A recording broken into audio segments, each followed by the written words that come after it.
we're going to do it in a very relaxed way, aren't we, Wilson? So, Oh yeah. I'm Kate. I'm the director of the Big Draw. This is Wilson, who Hello. is, what's your official title? Head of... My official title? It's at actually RIBA. At RIBA, yeah, I'm learning manager there. So RIBA is the Wilson is the learning manager, so he'll introduce himself in a second. But thank you so much to everyone for joining us today on an absolutely boiling day. Boiling. Oh, it's hot. It's so hot. I've got the window open. And we're going to spend half an hour, maybe longer. I mean, I think we're both, aren't we? We're very easy. Wilson, maybe we can just play it a little bit by ear, entirely up to all of you. But the idea was we wanted to play around a bit with the idea of what drawing means, drawing with different materials, getting away from just maybe just the traditional ideas of drawing today. So Wilson's going to be leading on those activities. I don't know if you can see, I have got my stuff with me here, so if I can just tip it forward. So I've got all my drawing materials, I've got the paints, I've got... What I'm going to actually do, Wilson, is, if you don't mind, I am going to be doing sort of drawn notes and doodles of you and of the session as a way of remembering what we've done. I mean, with my own sketch pad. Oh, fantastic. Another way of drawing. So another way of, I often find when I go into meetings, increasingly people don't come away with written minutes or notes. They come away with squiggles and doodles, a bit like, so I can show you what I mean. Yeah, so something like perhaps this, which is a session I was at the other week. These types of things. It's probably all back to front, isn't it? Yeah. But people get the idea. And it helps me remember. It helps me remember a lot more than writing it all down. That squiggle means a lot more, means maybe a whole 10 minutes of what somebody was talking about. So ways of capturing information as well. So I will be doing that. So I'll be doing exactly the same as Wilson. Wilson, do you want to tell everyone a bit about what you're going to be doing in the next 40 minutes or so? Yeah, so I'll just introduce myself. So I'm Wilson. I'm from the RIBA, the Wilson Yau Architects. I work as part of their learning team, and we often work with people of all ages, engaging with architecture. And often I have the pleasure of using creative art techniques with school groups, older people and adults. And I got three that I thought might be quite interesting for both people who maybe haven't done art for a long time, or just established artists who just want to do something different. So the first one is drawing with tape. I've just got some washi tape, but you can use masking tape. I've actually not got any masking tape, and that's why I'm using this, but it's just as good. You could use sticky tape if you want. The second technique is actually drawing with a rubber, which is over here, and then drawing with a pair of scissors, which I've just done there previously. So that's three different techniques, and I've got to admit, these are techniques I don't normally use, but it's really just fun to try something different. I think we get trapped into just doing stuff that we're comfortable in. I don't know about you, but I often just, well, in the past, I've started just using just the one thing because I know I'm sort of good at it. I've got used to it, and I never question it. And so it's been quite an interesting process the last few months, actually just breaking away from that, because I'm a keen digital drawer. So I was drawing constantly on my iPhone, on the tube. I can't do that anymore because I'm just out of London at the moment, and I'm not commuting like a lot of people. And so it meant I had to change as well. So the last few months has been quite, I say, revitalising in some ways, as well as a huge amount of change as well. So for me, my artwork is reflecting some of that change as well. And yeah, this has been quite fun to experiment with. So and I would absolutely encourage any of the viewers, if they haven't already looked at Wilson's digital tube drawings, to check them out, because they are so good. Oh, thank you. Really lovely, really lively, colourful. I think really capture something of what it means to travel. Travel with other people. It'd be good maybe as we carry on, Wilson, we can start to thread out, because one of the things we've been talking a lot in the Big Draw team about, well, we do anyway, but we've been doing it more over the last few months, is about this real resurgence, if you like, of people reconnecting with their creative self. You know, maybe they've had a little bit more time on their hands, or maybe they've just felt a bit bolder. They felt a bit bolder. People are putting a lot of stuff out on content. They're thinking, well, if they can put something up, maybe I can share some of how I'm feeling. So I think that that's a really interesting thing about how people are using this time as well to experiment creatively, not just with drawing, but probably with lots of different crafts, but certainly with drawing as well. Yeah, those links between mindfulness, drawing, well-being, slowing down, really taking in some of our surroundings, maybe the connections with outside. So. Yeah, you're absolutely right. I'm actually, just give you a little bit of background where I am at the moment. I'm actually in Birmingham at my parents' home with my lovely mum and dad and my amazing brother. I came here because of lockdown, because they were shielding, so I thought I'll come and support them and just be with them, really. As a result, my artwork reflects that change. I can't draw the tube anymore. I'm not there anymore, so that part of my work is gone. I've actually reconnected more with the local area. I think that's everyone's sort of experience in lockdown. We're really reconnecting with our local area, and that's spurred on a lot of different artwork, a lot of different types of creativity. I'm actually in my teenage bedroom. It's not a glamorous studio at all. It's not very glamorous here either. Just got to make sure that no one sees all the piles of dirty things. just trying to hide everything with this big board. Yeah. But I have to admit, when I was a teenager, I absolutely hated this area. I thought it was really boring. But as an adult in lockdown, being outside in those places which I rejected when I was a teenager, now they seem like bits of paradise to me whilst I'm indoors. So this period has been quite a reflective period, I think, as well, for myself and for, I think, a lot of for other many people. Yeah. So I've actually got some washi tape in my hand. I'm actually going to draw with just so I can tape. Do some drawing. So you start on the first one. You're starting with the tape one, yeah? Yeah, I'm going to try and use tape. And, you know, I'm used to using a pencil or a stylus and an iPad. But it's only recently I just sort of experiment with tape. I mean, lots of people have done it before, and I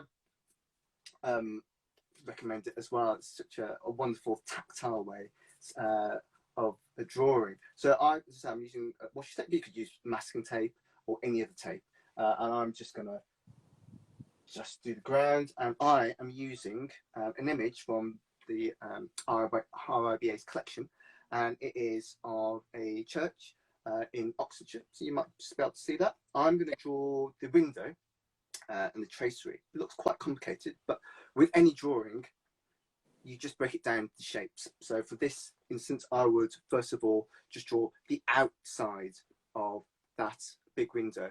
So draw that first.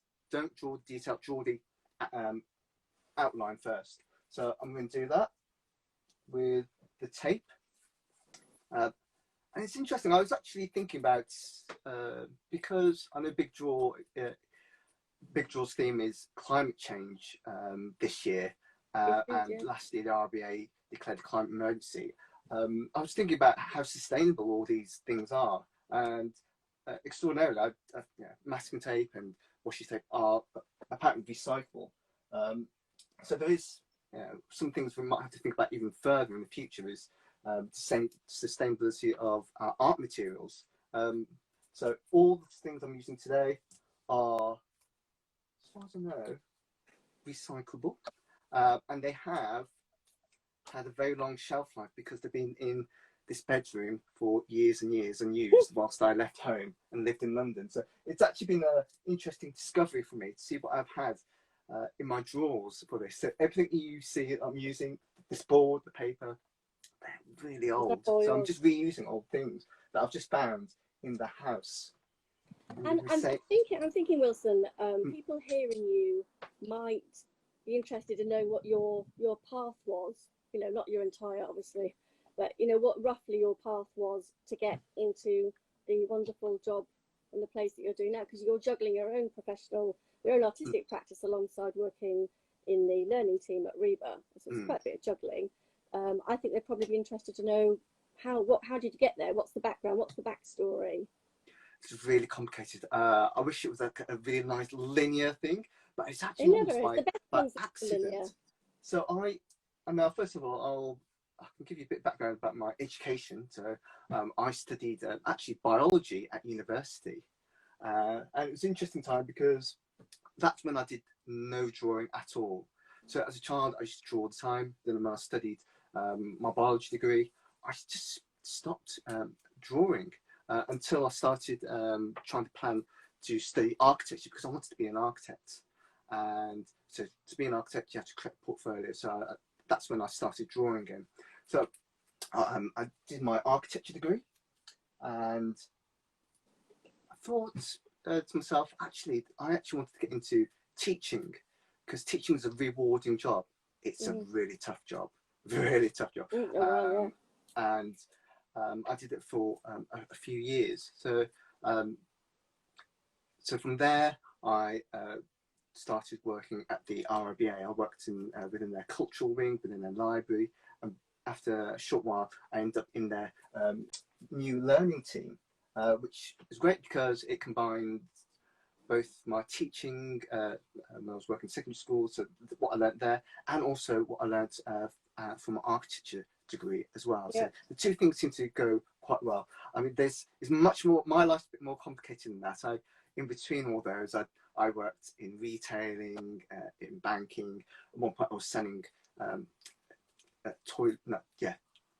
cosmetics. Did you really? Yeah, I used to work at the body shop. So do you not find that? I mean, I've always worked in. 26 years now across the heritage, cultural industries, arts, cultural, blah blah blah sector. So I've always worked in that sector, but it has been going around the different parts of the sector for me. And I do remember earlier on in the career being quite sort of, oh, this isn't working out for me. This is not linear. I'm supposed to go, yeah. And of course I didn't. I sort of zigzagged over here, and I was like, oh, I was there, and sometimes it didn't feel like I was going forward. It felt very zigzaggy. I think it's always within the sector, but sort of a bit zigzaggy. And I think it's not later on is that you can see that actually every single one of those jobs, including the ones that you thought there's no way that's ever going to be useful to me, have been so incredibly valuable, and they do all make up the part of the whole in a way. It just takes time for you to see that bigger muddly picture. Absolutely. I think all those experiences enrich your life and gives you some in different ways, grounding and inspiration for creativity as well, and for more drawing. I think it's amazing, that sort of journey, as you say, when you look back. But it's all about sort of, I think, resilience as well. There's sometimes when you're in a particular role or job, you think, oh, I'm not going to get any further, and that's a terrible, I think, situation to be. There was always hope. There's always somewhere you can move on to. What we have now is the same with lockdown. One thing that got me through lockdown was just realizing it would have to end in some way or another. Just as good luck or good times don't last forever. Same with bad luck and bad times, they will also. And so that's something that's always kept me going through that. Just remember, things can change. When you don't think things can change, it can get quite dark. So always just make sure you're moving forward and keep your mind open to all these possibilities, whether it's professionally or artistically or creatively. Just being open to some of these, this can be quite changes the way you look at things, but also your well-being as well. I think that's another thing you touched on earlier. It's all about well-being as well with creativity. It's not about making a masterpiece that's going to hang in a museum. No. It's about something that you enjoy, that you create, that's yours. Yeah, absolutely. I mean, that's always, the Big Draw's 20th anniversary this year, unbelievably. And happy birthday, by the way. Happy 20th. And that's always been a premise from the very beginning. And it's a funny thing because it almost feels a little bit like perhaps, not all, but certain parts of the sector are just catching up with this this sense of it's not all about product and end product. It's just as much about the process. It's the process of getting there. And so in terms of when we're talking a lot about visual literacy and different types of drawings, we're constantly having to reinforce to people that don't feel that there's pressure there for you to produce some sort of what certain groups of people think is an aesthetically pleasing drawing. Yeah. It is not about that at all. It's much more about what, I mean, it might include an element of that, and that's great if you want to, but it doesn't have to. It's much more about what those marks, whether they're marks digitally, on paper, with leaves, in light, whatever those marks are made of, it's what they mean to you, isn't it? Those marks with meaning, and how that process is helping to inform your own thinking and learning, and helping you think in a different way, see things in a different way. Drawing to see, it's the same. It's a very well-trod path. Ruskin was saying it 150 years ago. So I feel like I'm keeping you from the activity because we're just chattering. We should have made it a longer session. I've finished the first stage anyway. So that's drawing with tape, and that's, you could just leave it like that.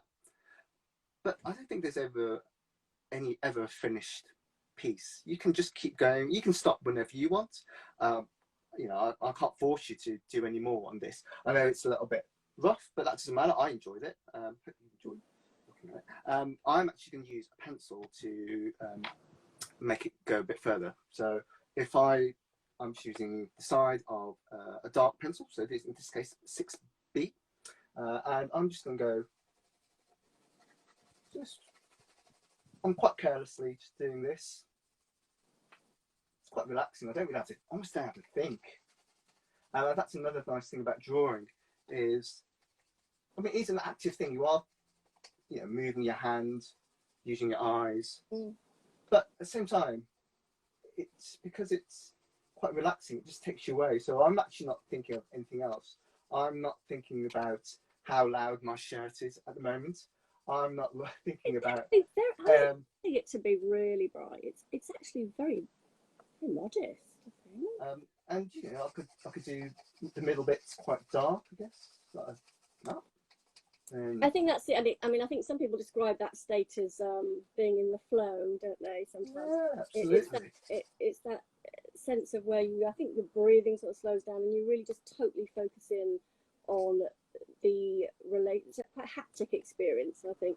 So that, you know, that relationship with the pencil or whatever is the crayon or whatever is the brush that you're holding, that very physical haptic experience, and then suddenly you're almost going into the paper or the whatever material you're using. And I think you do get lost in it. And I think I don't know about you, but I find that when you get into that place, time goes very quickly. Oh yeah. It goes very, very quickly. You know, you think probably 10 minutes has passed, but it's usually about an hour or something. Absolutely. And you do sort of lose yourself in it. It's quite nice. It's quite a nice place to be, I think. Yeah, it's very meditative. And sometimes I'm up late at night because I think, oh yeah, I'll just do a few minutes and just draw it, and then it's like 1 o'clock in the morning. I go, oh no, because you just go into that flow. It's just so enjoyable. And again, it's about well-being. If you just need to take your mind off something, drawing is a wonderful way of doing that. It might take you away from it, or it might even be a lovely way of trying to understand it. For me, drawing can be trying to understand the world, either in a direct way or maybe in an abstract sort of format. So, you know, just you're feeling very angry about something, you can maybe just draw something in response to it. And also, it's a habit for me. It's a very enjoyable habit that I think when I do it, it confirms that I've got some kind of control over my life, which may not actually be the case. So I make drawing a regular habit. So I actually every morning I just draw these little patterns on little square bits of paper. And they're just meaningless little patterns. You know, I've got a few here, they're just like these. They take like 1, maybe 2 or 3 minutes to draw. And they don't necessarily mean anything, but it's just that it's a wonderful exercise. It gets my mind thinking, and it just sets my day in a positive way. That I feel like I'm in control. I've done something. I've made something. It's mine. And then no matter what I'm going to do the rest of the day, I've done it. Yeah. Okay. It's interesting. I've just been trying to keep an eye on some of the comments as well as sketch and listen. And yeah, so there's been a few people asking about creativity. Certainly, what we've been talking about, flow. the idea of getting into the flow of things, different types of drawing. And interesting with the one with the tape, I just saw something about the tape, and one of the things that we've seen a lot in event organisers, obviously we have event organisers from all over the world doing different stuff. A lot of them, it's about what's left behind. So the drawing, the marks with meaning, if you like, is not what is initially put on, but it's what is left behind. So you might have something and then you cover it over, you rip it off, and it rips off and it leaves an interesting texture or space, a negative space underneath that, and that's the drawing. So yes, you can do that with tape. We see that happening quite a lot with tape, but in lots of different ways as well. So that often works quite well. And the other thing, talking about materials, I think that's such a lovely one to practice, play around with at home, especially in lockdown if you've got children. I've got 2 small children, well, 9 and 10, and it's making your own pigments, just out of stuff that you can find going on for a walk or from the garden. So, you know, gathering certain leaves, different soils, mixing, making like mud cakes. It's quite childlike, it's quite therapeutic. But there, you can easily find them online. There's all sorts of interesting ones that make quite nice colours, and things like avocados, and that make quite bright coloured. I think they make purple avocado. But they're quite easy if you just Google it or look at one of our blogs. I think Jess, one of the artists that we're working with Forestry Imagination, wrote about it. But you can make some really lovely homemade pigments. Just with what you can find lying around. You can even make your own brushes, couldn't you? You could just go and get some twigs and try different textures, different leaves. Yeah, twigs. So you're removing the right. So yes. So I mean, you could have kept it like this. That's one way of it, but you could just go further. So I'm just taking away what's really out of the actual ripped bit of it anyway. But that doesn't matter. Most importantly, I just enjoyed creating it. So I mean, I used very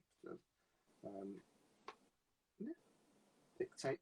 I mean, you could do a lot larger. I mean, I'm using A4 here because that's all I've got here. But you could use a large piece of paper. You could do a much more elaborate piece. So that's one way of drawing. And then you can just go further, and you can then start, if you wanted, shading some of this in. Complete up to you. There's no official end. You are in control, so you end it when you want to. So, but I'm going to end this particular piece as this. And it's something I want to get across is some techniques like this aren't just for any particular age group. They are for everyone. Yep. So, children, families, adults, older people, people who haven't done art for a long time, even people who, like myself, who do a lot of artwork.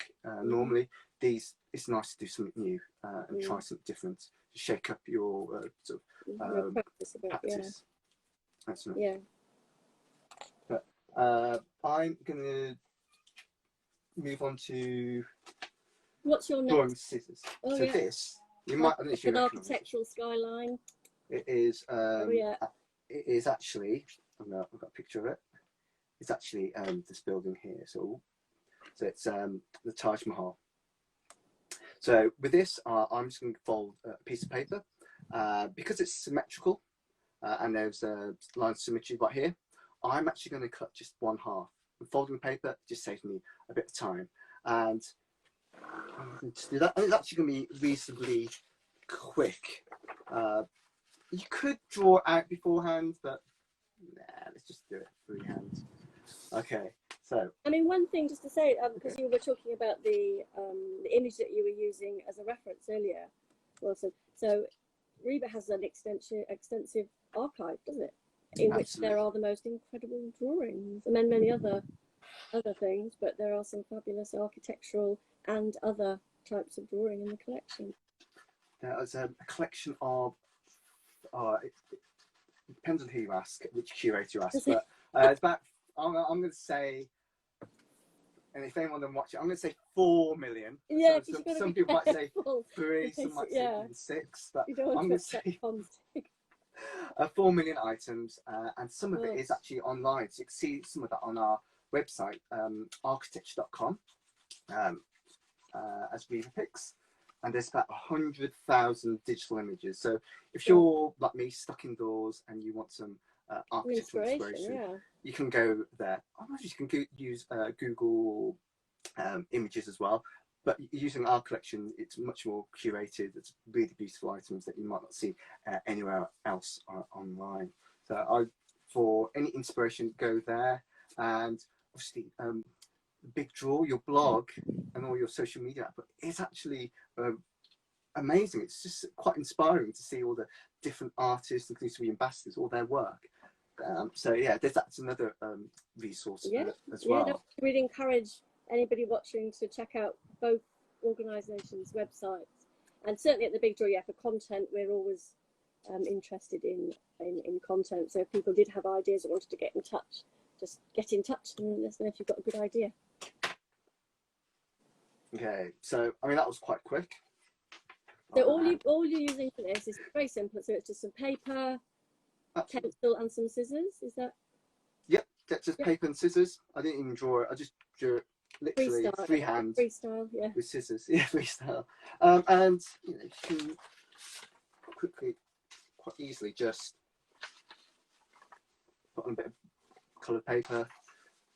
Goodness knows how old this paper is, but that just doesn't matter, does it? Yeah. So it's just a simple way of transforming it, and obviously using a different colour, or if you've got another image you want to put in the background, again, that's another way of creating a new image, and reasonably quickly with very little equipment, and I say few barriers. I think these techniques are showing that they're not precision, they're not precise. Too many people think when they do art, it has to be exactly what it looks like. It has to be precise. They've got like these expectations. Don't just allow yourself to just enjoy it. Keep it simple. I think it's this very sort of preconceived idea around the label of what people think drawing is, and you know, it's such a wide area. And there's so many different types of making marks and drawing and sketching. Not so many different formats, different sectors. But invariably, I think a lot of people, there are still a lot of people who would just think, if you said drawing, they would still think, and not that it isn't that, because it's that absolutely that, but they would just think, you know, pencil and paper. So that's you. A little sketch. Oh, it's lovely.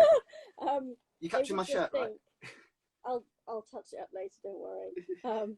They would, you know, and that's absolutely right. It all starts with this, doesn't it? But it can be so much more. And this idea that something has to be in some way perfect by whose standards? What does it mean? Yeah. To what degree is a perfect? What does it mean by a perfect picture? So we do try and push back a little bit from that. And I mean, one thing that we hear, and if we're doing a big event, obviously we haven't been doing those recently, obvious reasons. But if we're doing a big public event, one of the things that the team will hear literally dozens of times in any one day at those events is I can't draw. Oh, I hate those words. And it's just like, you know, and what they actually mean is I have some anxiety about having a go at making a mark. I'm feeling anxious about doing that. That's what they actually mean, because we're not, no one's, the expectation is only from themselves.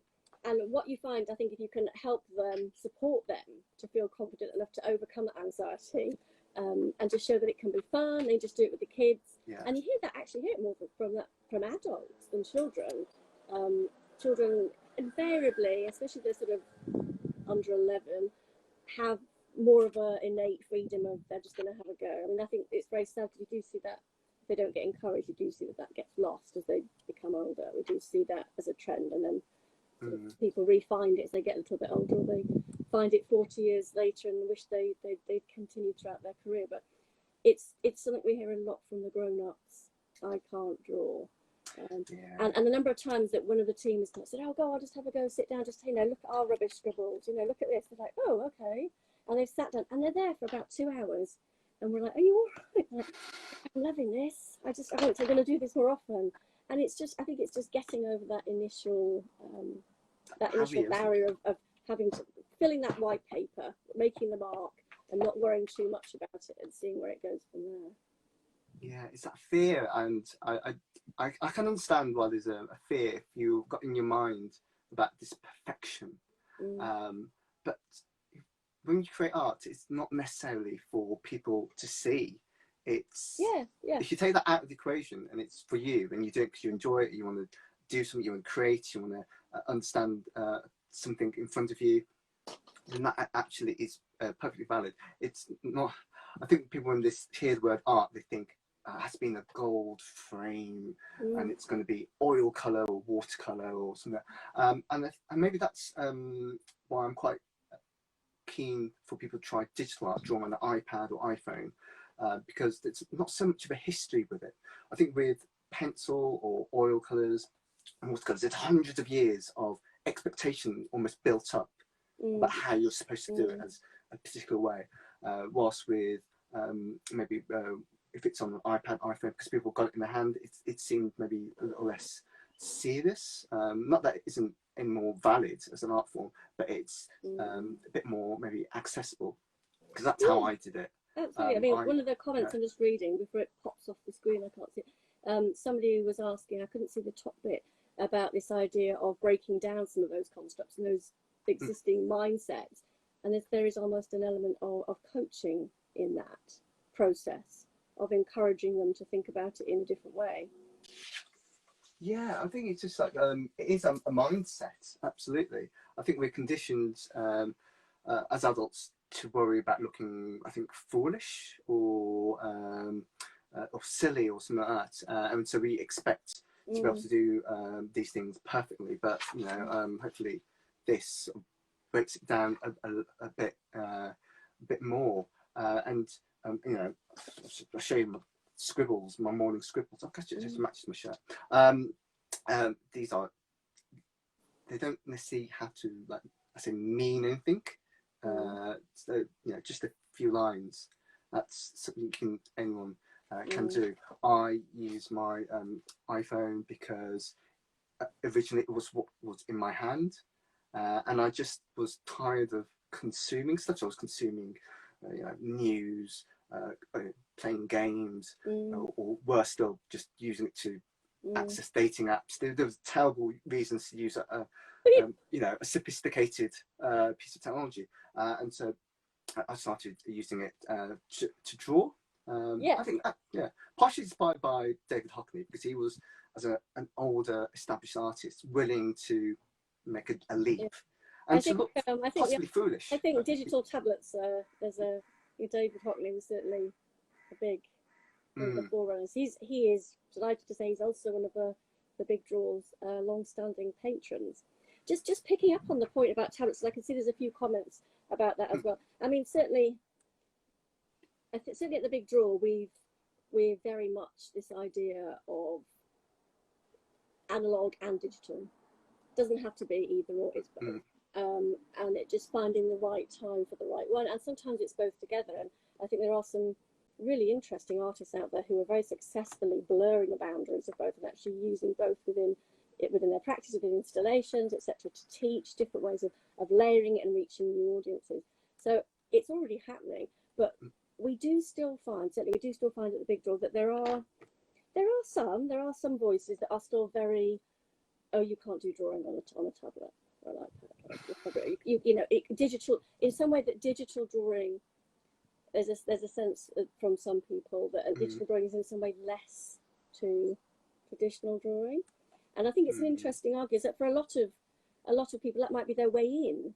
I mean, I just wondered what your thoughts were on that, whether you had come across that point of view yourself, because it is something that I come across quite regularly, and I will quite vociferously defend it and say, why can't it be both? You know, 21st century art changes, materials change, thinking changes. Also, I think there is something about sustainability there in terms of materials and what survives and what doesn't survive. But I can understand where it comes from, but it's not a viewpoint that we particularly hold at the Big Draw. So we're much more like to embrace a much bigger picture.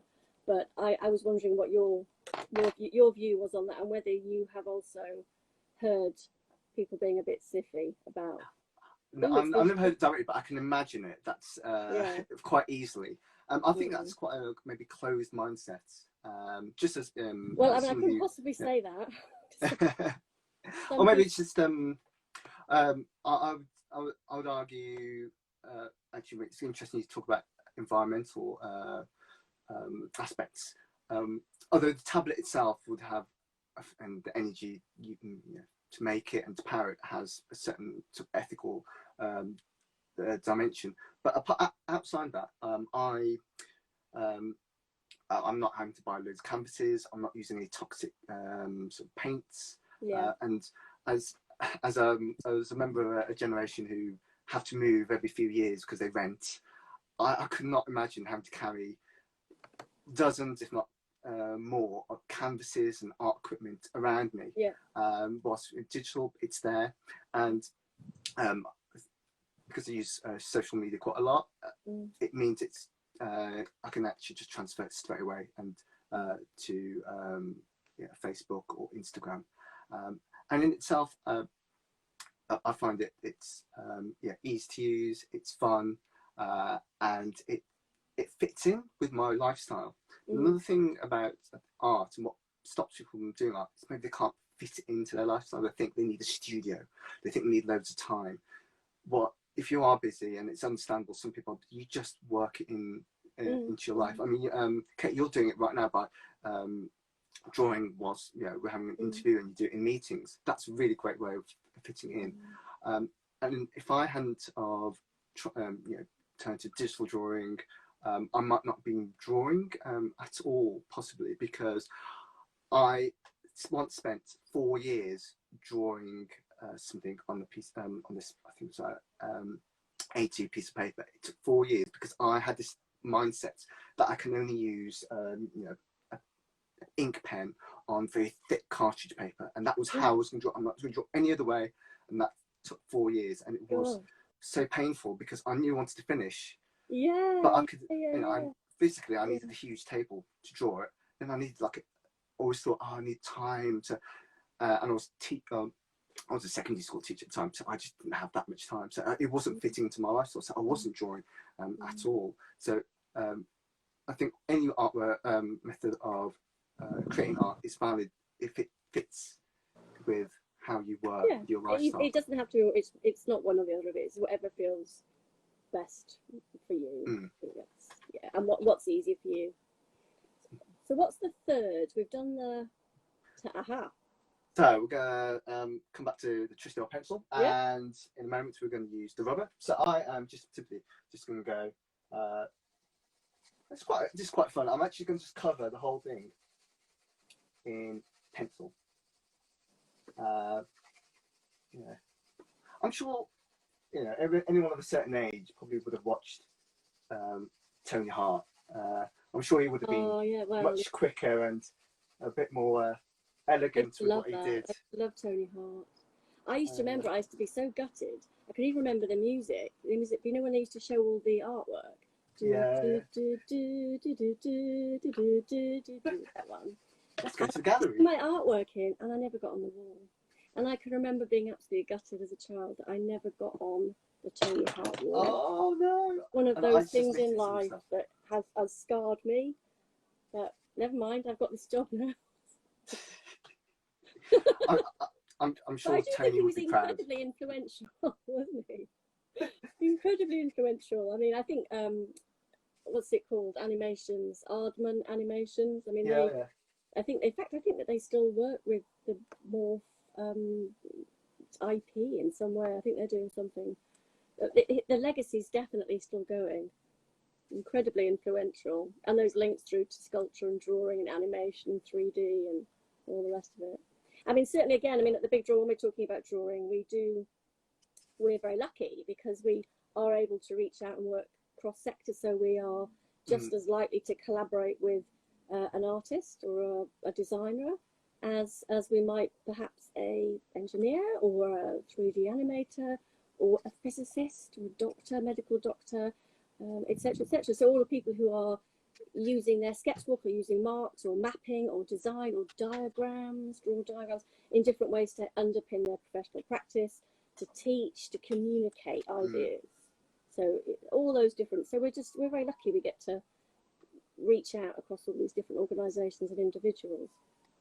And and in the sector I work in architecture, architects have to work with lots of different professions and people and communities as well. I think that's the thing about drawing bringing people together, visual sort of literacy. These visuals go beyond, I think, some of the maybe the sort of cultural or sort of language barriers that people might have, and it's a bit more immediate. So yeah, I think drawing connects people.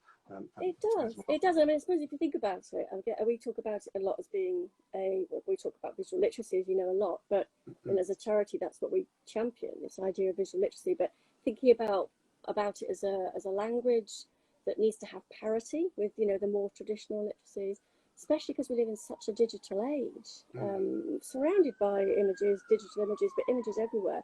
And there's a sense that we do need to sort of up the ante a bit on our fluency and take it more seriously and be able to help the powers that be better understand the power of drawing and making marks. I think it's changing very slowly, because there are a lot of drawing symposiums, there's a huge network there of drawing in research and academia, etc. But it never seems to quite break through. You know, everybody knows that reading and writing are brilliant for you. We all know that, and you know, not to ever say that it's what absolutely crucial, but why haven't we got drawing up there? Or am I being realistic? It never quite. But still, we've got a much bigger job to continue to do.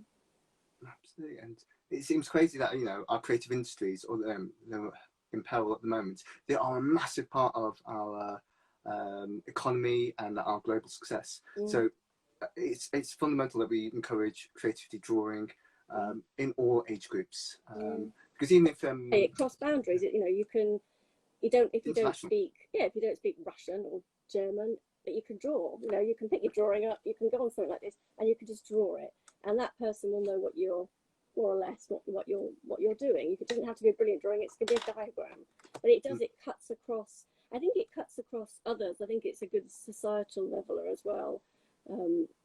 You know, for individuals who don't have necessary access to snazzy resources that others might have access to, it's a great leveler in many ways as well. Yeah, and to get back to digital drawing in that same aspect, because it's reasonably new, new medium. This less history, it's a bit more accessible. People don't expect so much, and to get that back, the international reach of our creative industries, the fact that this country is so good at the arts, creativity, and because it's a global thing, it just means we're able to go overseas and show how great our arts are, because it goes beyond all the sort of language barriers. I've just realised I've got a rubber in my hand. I let you do your just jabbering away. There's another image from. I just love talking about drawing. That's the thing. I want to do more of these. If anybody else wants to do one with us all the time. So here is just an image of an Nabili house in South Africa. So I'm just going to pick out some of the patterns from there. I'm just going to transfer it over. So I'm actually going to, now that I've added pencil onto the paper, I'm actually going to take it off with a rubber. So let's start off with a square. And I'm making a little bit of a mess with all the rubber here. So you can start seeing it being transformed. And then every so often, just make sure you clean the surface as well. So again, like the other two techniques, they're not precise and they're not designed to be at all.